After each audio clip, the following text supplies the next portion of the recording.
picket signs. Don't punish me with brutality. Talk to me so we can see what's going on. What's going on? What's going on? What's going on? What's going on? What's going on? I wanna know what's going on. Yeah, yeah, yeah, yeah. La la la la la la la.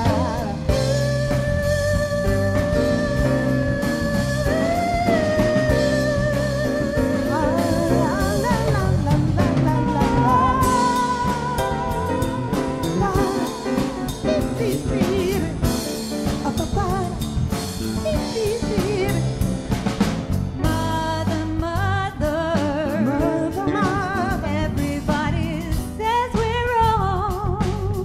Oh, but who are they to judge us?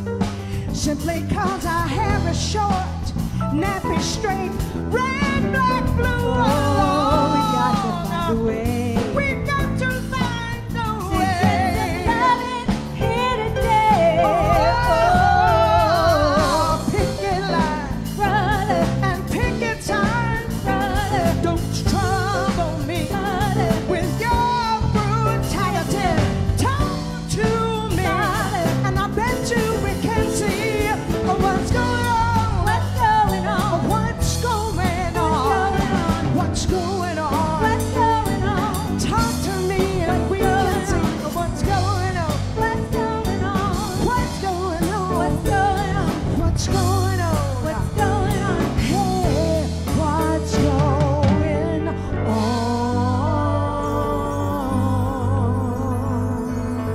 Yeah.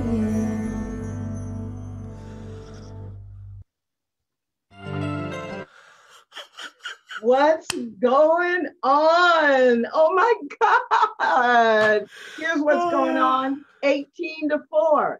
Now, that may sound like it's a football score or something, a kind of strange football score, but 18 degrees with a wind chill of 4. That's what's going on. Are you staying warm? I hope you are, because we're going to help you stay warm emotionally and spiritually, but you've got to take care of staying warm physically.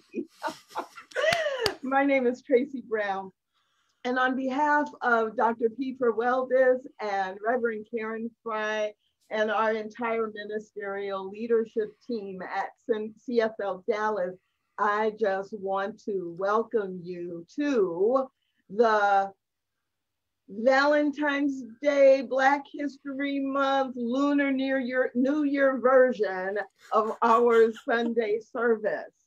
And hey, I'm wearing red today. So Oscar, one reason I'm wearing red today, what do you think? Lunar Chinese New Year, you guys! And red is the color of good fortune, and I forgot to wear red. Is that red? Is your watch band red? My watch band is red. There we go. Okay, My well, mom is gonna kinda. kill me when she sees this. Ooh, she's gonna be mad. Oh man. So yeah, Lunar New Year is one of the reasons that I'm wearing red. I'm also wearing red because it is Black History Month, and the red represents the blood of the ancestors that has been lost in order to provide the moving forward that our generation gets to experience. And I don't know, there's another reason for red today on the 14th of February. Valentine's Day. Yes, it's Valentine's Day. So CSL Dallas family, you are my Valentine's today. Or maybe I should ask, will you be my Valentine's today? So welcome, welcome, welcome. At CSL Dallas, our purpose is to be radically inclusive, spiritually progressive, and transforming lives. And I invite you into an experience today that represents all of that, beginning with seeing the kingdom of God in ourselves and in everyone else.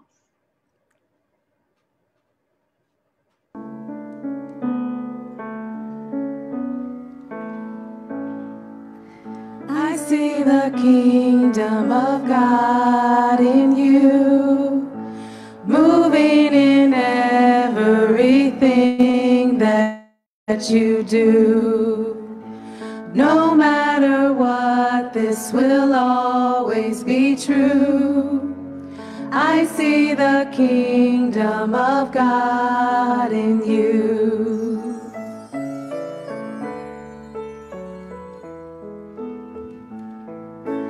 I see the kingdoms of God in you, moving in everything that you do. No matter what, this will always be true. I see the kingdom of God in you. I see the presence.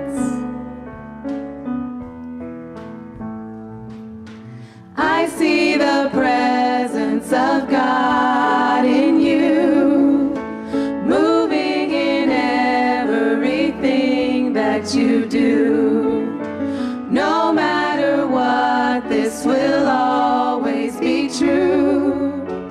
I see the presence of God in you.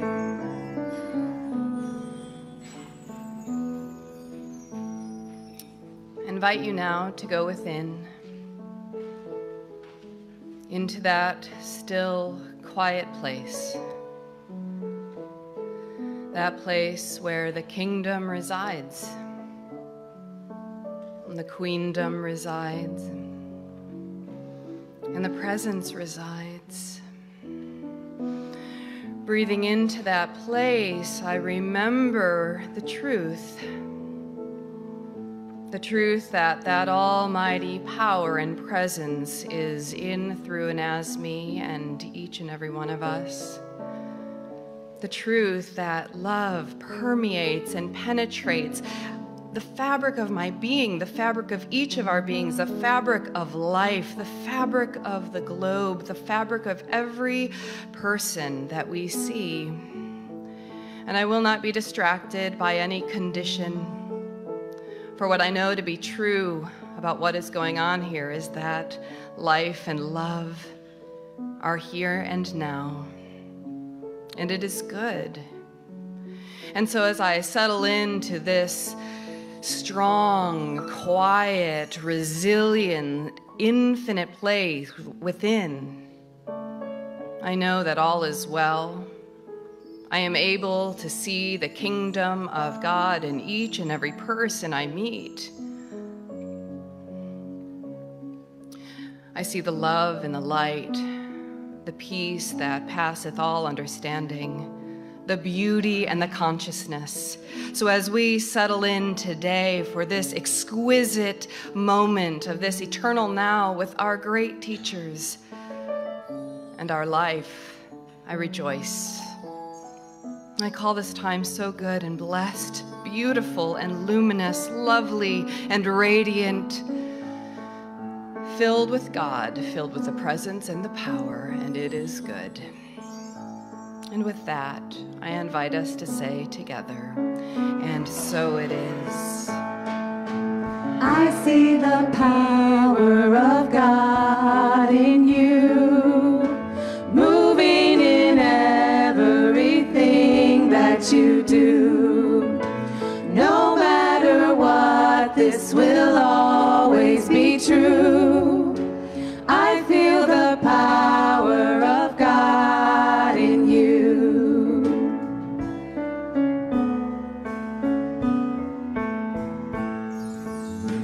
I see the love of God in you, moving in everything that you do. No matter what, this will always be true.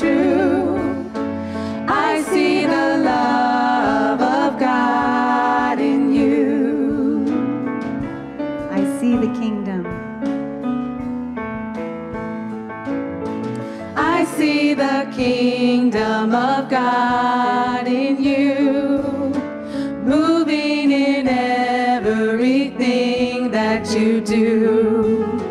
No matter what, this will always be true. I see the kingdom of God in you. I see the kingdom of God in you. I see the kingdom of God in you.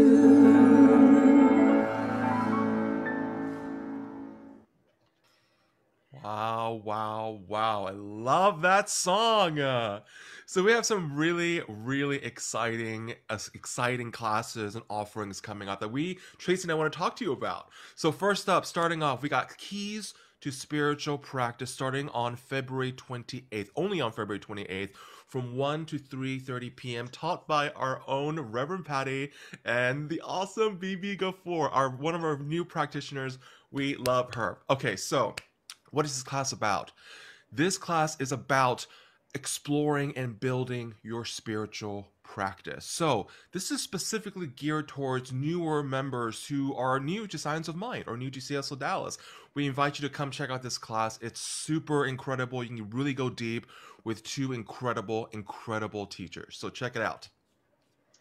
And if you have been with us for a while, but you're really curious and want to go a little deeper than you can go in just one session, then sign up for Foundations. Foundations gives you an overview of the 10 core principles that are the foundation for Science of Mind. You get to build a network with other students, other people in the community. It's a 12-week class beginning on Thursday, February 25th. I will be teaching it, and Foundations is one of my most favorite classes to teach because people really get to understand what we're talking about. Also, if it's been more than 6 or 7 years since you took Foundations, I'd really encourage you to sign up and go through it again, because you will relearn and learn to apply everything from the basics in your life as it is now. So beginning Thursday, the 25th of February, there is also an all-day Saturday spiritual retreat in April that is a required part of the class. There's a morning class and there is an afternoon class. So go to the website, get the details, and sign up. Fabulous. And then starting on Monday, March 1st, from 7 to 9:30 p.m., taught by Reverend Karen Fry, we have Revealing Wholeness. So here we go. We're going to nerd out with Karen, because we're going to talk about the interrelationship between spirit, mind, and body. What? I mean, we're talking like quantum physics and how science is finally catching up with what we're talking about here. It's a super, super exciting topic. I cannot wait to talk about this with Karen. So March 1st on a Monday, 7 to 9:30. Check it out. It's going to be awesome. And speaking of revealing wholeness, this is the time and the opportunity for you to give to CSL Dallas. So listen, our live streams here, we're able to do what we do today with Ryan and Tracy and Michael because of you, because of our community, because of your support. And let me tell you, these live streams, we've been looking at the analytics. We are reaching people from multiple states, but not just that, multiple countries. You would not believe the eyeballs that we are attracting, the people that we are attracting. So listen, all of this expansion, all of these new fun things that we're doing, it's all because of you. It's because we know you got our back. And because we know that you know we got your back, we offer spiritual content to you 24/7. It's because of you. So this is the time to give, and give generously. We have the link on Facebook Live. You can also check us out at csldallas.org. All the information, all these classes, and also an opportunity to donate. Know that we see you, we thank you, and we love you. Thank you, thank you, thank you. So we have a special treat for you today. Michael Grundy is going to bring the message today. And this morning, the theme for in the Science of Mind class was from the chapter 16 in the Science of Mind textbook, Principles for Successful Living. Michael Grundy is one of our members who is a poster child for successful living. If you've not met Michael before, you might not know that he has had an amazing and successful career in corporate America. And he has been within CSL Dallas, one of our most reliable members. He has served on more teams and projects and leading projects than almost we can count. And he served several years on our core council, helping to drive the direction of CSL Dallas. And of course, he is one of our favorite speakers. For more than 20 years, he has been studying and practicing and living the science of mind. And you will hear some of his wisdom today. Welcome, Michael. Hey, good morning, Tracy. Good morning, everyone.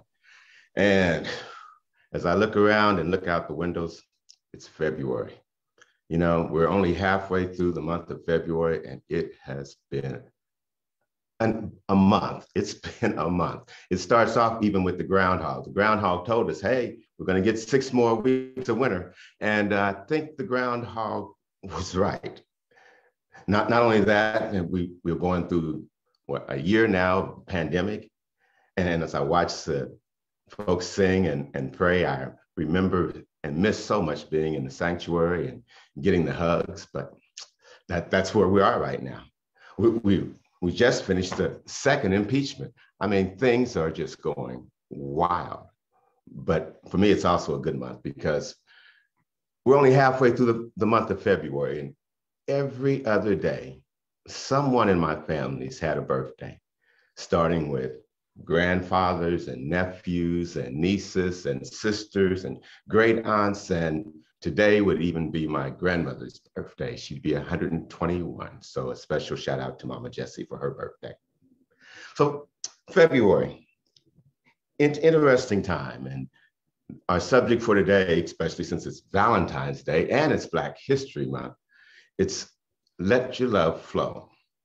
And the question gets to be, how do we let ourselves love ourselves into a diverse and inclusive community? How do we let that love flow? Well, if I'm good, I like to inform, inspire, as well as entertain when I speak. So hopefully I'll share something with you today that you didn't know, maybe inspire you and maybe even entertain you just a little bit. But when I think of Black history, I think of, well, all the other times when I usually am talking about all the great accomplishments of Black people, who did this first and who did that first. Today, I think I want to go a different route. I think that Black history is extremely important to discuss, but I'm reminded of a meme that I saw recently on Facebook, and it was a little white child and a little Black boy. And the little white kid was telling the little Black kid, hey, it's a great month. This is your month. You can celebrate Black history. It's February. And the little Black kid was saying, now really, you know, that's for y'all. We celebrate Black history every month. And that's how I think it should be. I think that we should celebrate Black history every month. But not only Black history, if you check out our calendar, we've got Black history, we've got month, we've got Hispanic month, we've got Women's Month, LGBT month, we've got a month for just about everybody, which tells me that everybody's history is important. I see it all as American history, human history. And I think it's something that we should be aware of and study all the time. I've been studying some Stoics lately, and the Stoics say that history repeats itself. And that's a good reason to study history so that we can see what's happened in the past and what may be coming up now and how did they handle it. You know, we started Black history, Carter G. Woodson started Black history back in February in 1926. And he intentionally made it the second week of February because that encompassed the birthdays of Abraham Lincoln and Frederick Douglass. But when we think about how that history and everyone else's history mixes in and blends into American history, to me, that gets to be a better and a much more interesting story. When I think about how do we handle and deal with inclusion and deal with Black history? Well, I think Ernest Holmes had a good message and a good answer for that. He said that the cornerstone of our teaching is unity. Unity. Each of us is a unique and individualized expression of the exact same thing. Each of us. Now, that's pretty profound to me. It means that we are all the same. And it's not hard to tell. If you cut me, I bleed red blood, just like if you cut yourself. If you look at me, I've got 5 fingers and 5 toes and on one hand, and 5 fingers and 5 toes on another hand. I mean, we're all the same. We all have the same kind of emotions, the same kind of desires. When I hurt, I feel the same way that you feel. When I'm embarrassed, it's the same thing. We are all the same. And when you know that, that can give you a certain kind of, I think, comfort.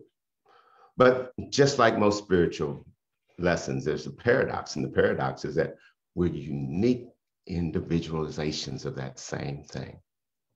So no one has ever been or will ever be like you. No one has the same fingerprints that you have. No one has the same footprints, toe prints, even as you.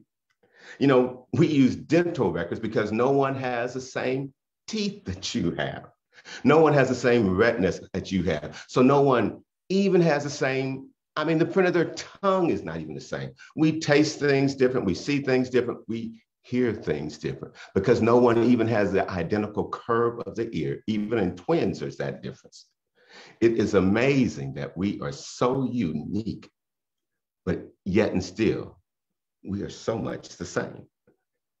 And if we can keep that in mind, then I think there's some power in just knowing that. Now, the question gets to be, well, how did we get to be so separate? How did we begin to start thinking that, well, there's Black people over here and white people over here and yellow people over here and red people over here? When did all of that happen? See, what I would submit to you is that you go back and check any of the ancient texts, Bibles, or any ancient books, you'll never see people referred to as color. They're referred to by geographical locations where they're from. That's what we did. Now, there's different stories about how we got to this race thing, and some will tell you that when Portuguese sailors left Portugal in the 1400s and the 1500s and began to discover people who were of a darker hue, then they began to describe people as Black and white. But I'm more interested in the American part. And what we do know in America, the historians tell us that there was a turning point when that happened here. In 1676 with Bacon Rebellion. Now, I'm a storyteller and I love to tell stories, but when I time myself, that's a long story. So you can't get the whole story. But I'm going to encourage you to go look it up on your own. And what you'll find out is the Bacon Rebellion happened in Jamestown in 1676. We started off, we all know, in 1607 when the Pilgrims first came to Jamestown and the people from England. And from then on in 1619, we know that that's when the first African slave came. But for 50 years or so, what was going on, that's what we don't talk about. We don't talk about that. But what was going on was a lot of indentured servants were in America. Matter of fact, 75% of the English people that came here were indentured. They had something called the Headright Act, and that meant that for every person that came over, they got 50 acres of land. So if you had a lot of money, you paid for the poor guy to get here, and that poor guy would now have a contract with you and be indentured and work 5 to 7 years, and then he would be free. That was what they called indentured servants. Most of all the labor happened just like that. It's a good deal for the rich guys because most of the people died off before their indentured 5 to 7 years ran out. And that just meant that the rich people got more land.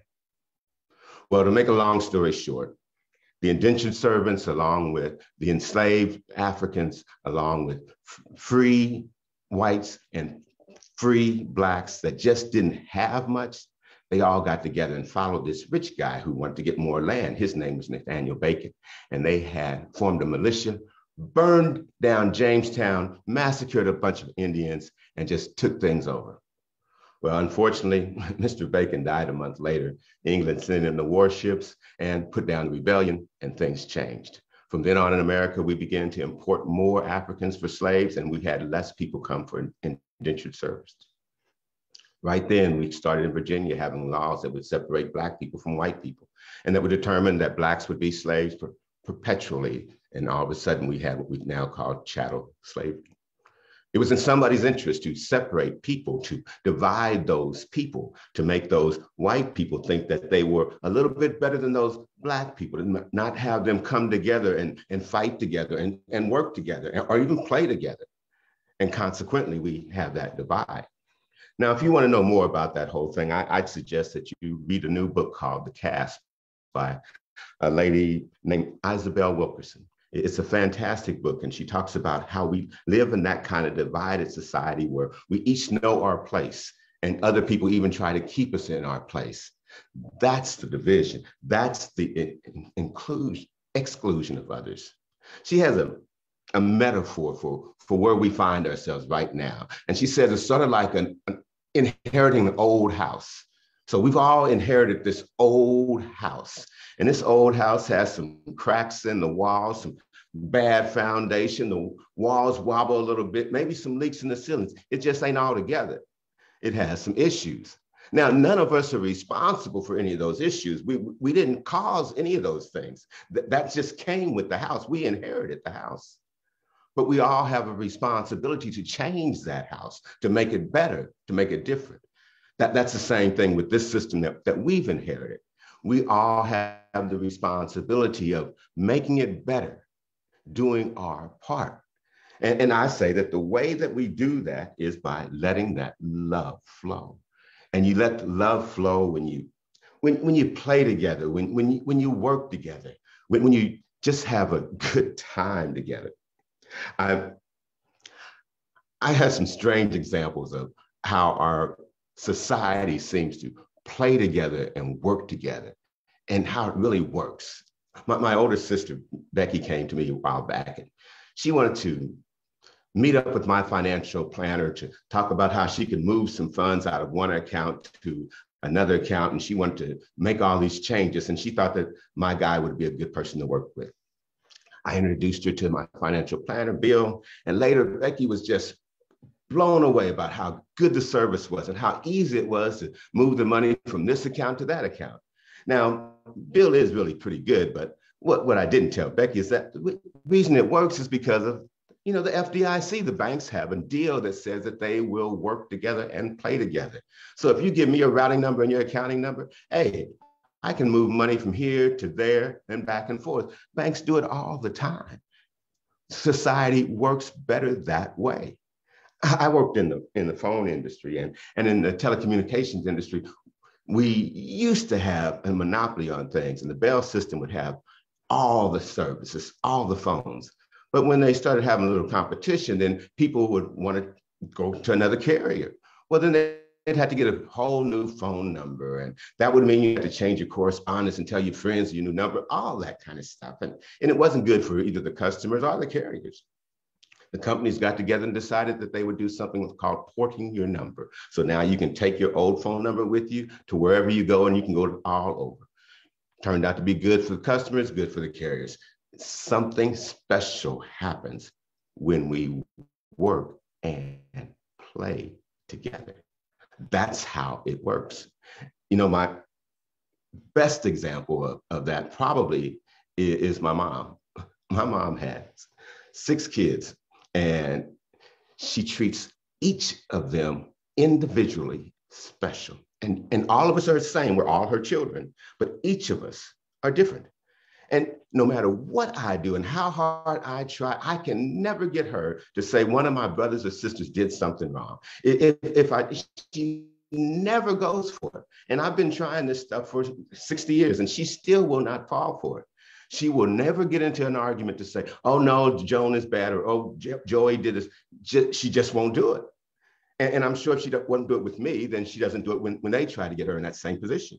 And what I've learned is that kind of unconditional love, that kind of acceptance of each of us and all of our differences, that's the key. That's the key of how you keep love flowing. That's the key of how people get along and include others. When you talk about individual expressions, that's an infinite number of people, things, ideas, situations. So there's got to be some that don't mix with me or mix with you just because we're not the same. But to me, instead of just falling for the fact that, oh, therefore I've got to disagree or I've got to have friction, well, maybe I can just understand that. Maybe by opening myself up to that, maybe I might even learn a little something from that. There's power, I think, when we let other people be who they are and we be ourselves. It took me a long time to learn it, but I've learned that that's the key, whether it's for speaking or writing or anything else that I do, is to truly just be authentic and truly just be me. And the flip side of that is no matter who I'm dealing with, whether it's a family member, an employee, a friend or whatever, to understand that they're just being who they are. When we do that, what we're really doing is recognizing the divinity in each other, seeing each other as being human.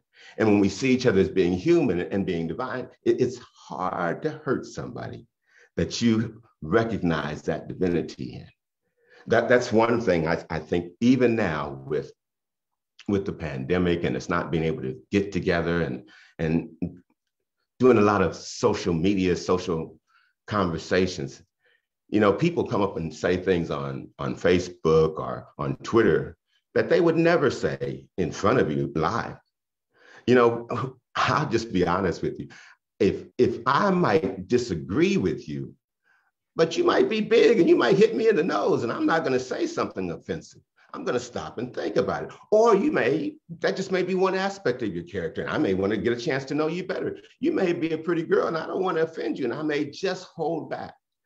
But with our social media, we're just so quick to just say, hey, that's bad, that's this or whatever, or to claim our rightness and not recognize that. And I think it's because we're not close to each other. So we don't recognize that divinity. We don't see that humanness in each other. That's why I really enjoyed watching that opening and watching the singing, because it reminded me just how important each of us are together. Now, I know that Black History Month, we're going to make sure that we end the service singing the Negro National Anthem, and we're going to come together with that song. But I've got another way that I'd like to end, because I kind of appreciate the diversity of all of us. And I want to share something with you. It's something I came up with a while back called The Journey. And it says, at birth, we boarded the train and we met our parents, and we believed that they will always travel by our side. However, at some station, our parents will step down from the train, leaving us on this journey alone. As time goes by, other people will board the train, and they will be significant. In essence, our siblings, our friends, children, even the love of your life. Many will step down and leave a permanent vacuum. Others will go so unnoticed that we don't realize that they vacated their seats. This train ride will be full of joys, sorrows, fantasies, expectations, hellos, goodbyes, and farewells. Success consists of having good relationships with all passengers, requiring that we give the best of ourselves. The mystery to everyone is we do not know at which station we ourselves will step down. So we must live in the best way, love, forgive, and offer the best of who we are. It is important to do this because when the time comes for us to step down and leave our seat empty, we should leave behind beautiful memories for those who will continue to travel the train of life. I wish you a joyful journey on the train of life. Reach success and give lots of love. More importantly, thank you and thank God for this journey. Lastly, thank you for being one of the passengers on my train. And to all of you listening, I say that on this cold February morning. Happy Valentine's Day. Happy Black History Month. Happy Chinese Year. And happy Lunar Year. And Thank you for being on my journey. Now we'll have a fantastic song by Oscar.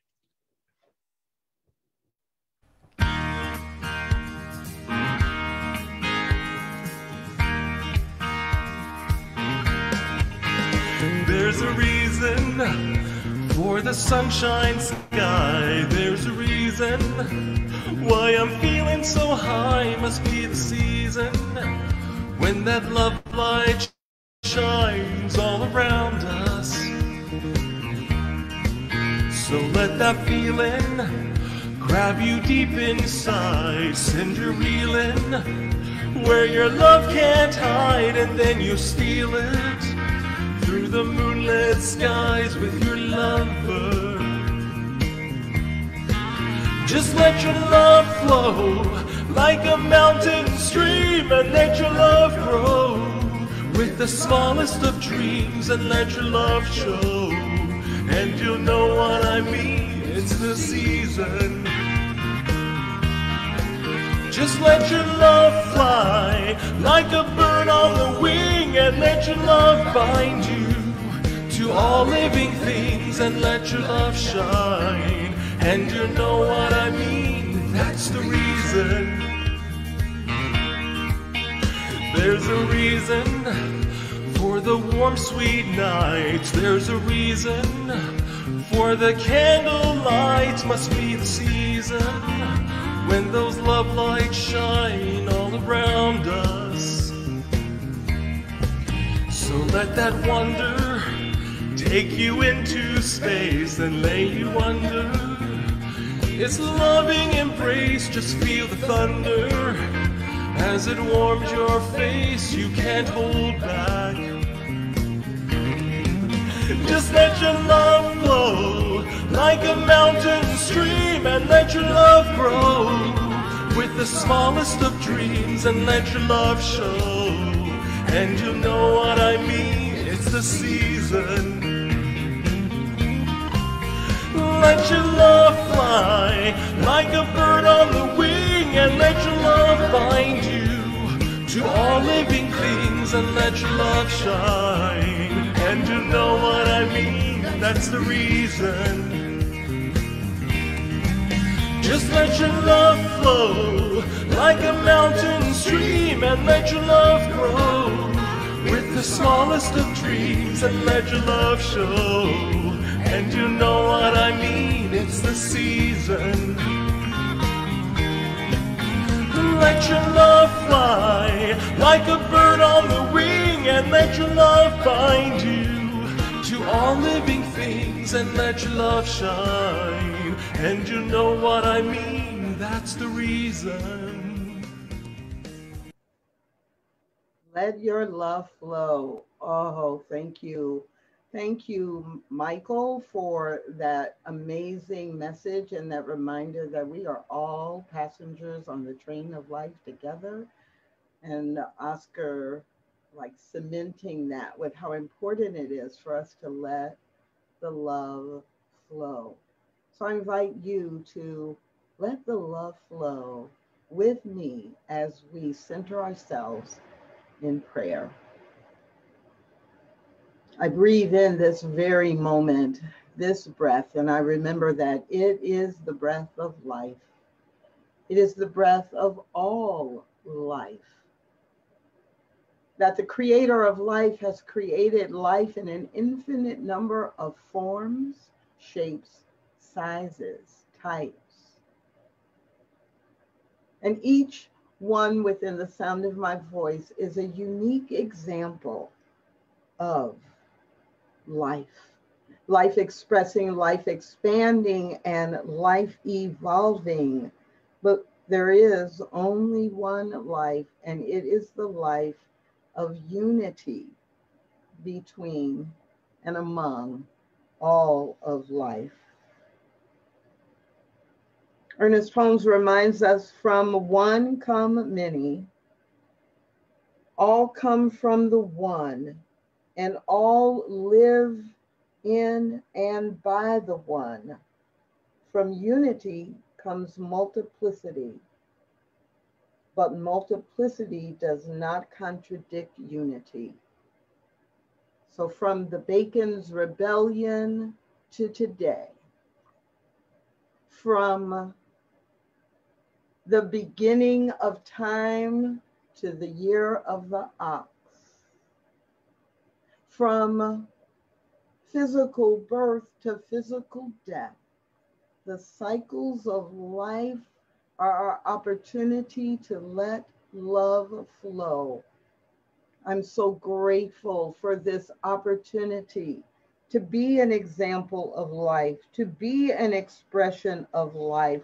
I am so grateful to let love show, to let love grow, to let love flow in, as, and through me, out into the rest of the world, so that everyone I come into contact with knows love.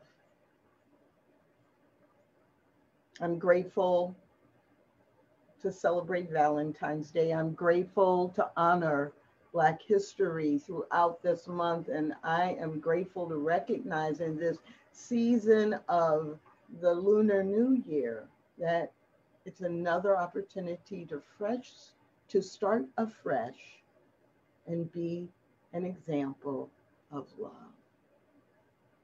So from that place of gratitude, I smile, I breathe, and I invite everyone who agrees with me that the way of the universe, the way of life, that the way of spiritual law is to love. I invite you to release and surrender into that love right now and affirm it with me together by saying, and so it is. Ashe.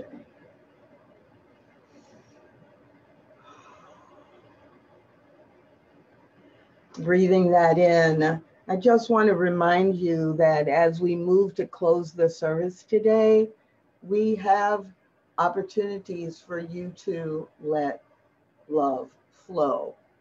Even though we are not physically together, Ryan is putting into the chat a way for you to connect with other community members by joining into a Zoom room, just like we would join in the fellowship hall after service if we were meeting physically together. So go to our community room and join for conversation. Bring your juice or your coffee or a snack, and let's share our love together. And if you have something that is on your heart that you would like prayer for, that could be something great that's happening and you want to affirm it and celebrate the demonstration of good, or it could be something that is blocking your experience of love for yourself or others or your life, then please go into our prayer room and have one of the practitioners go into a private room with you and pray with and for you. We do this together, and I'm so grateful that you are part of the CSL Dallas family, even if today is your very first time sharing this service experience with us. And with that, I just want to welcome you to remember, in song, as we sing out together, there is one holy, holy way.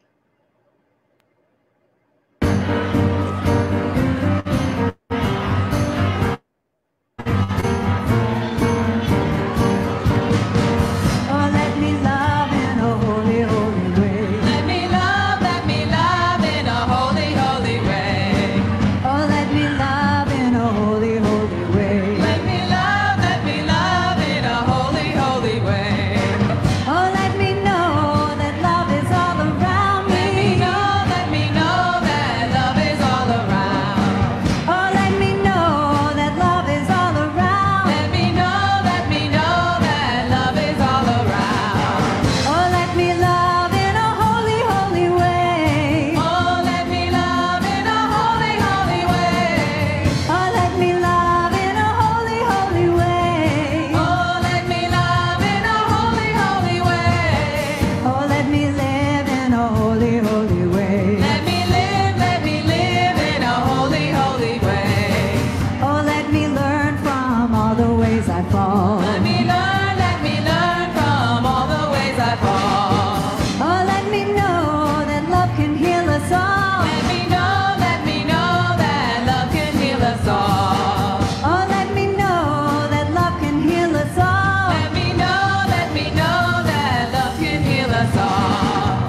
to be serving a holy, holy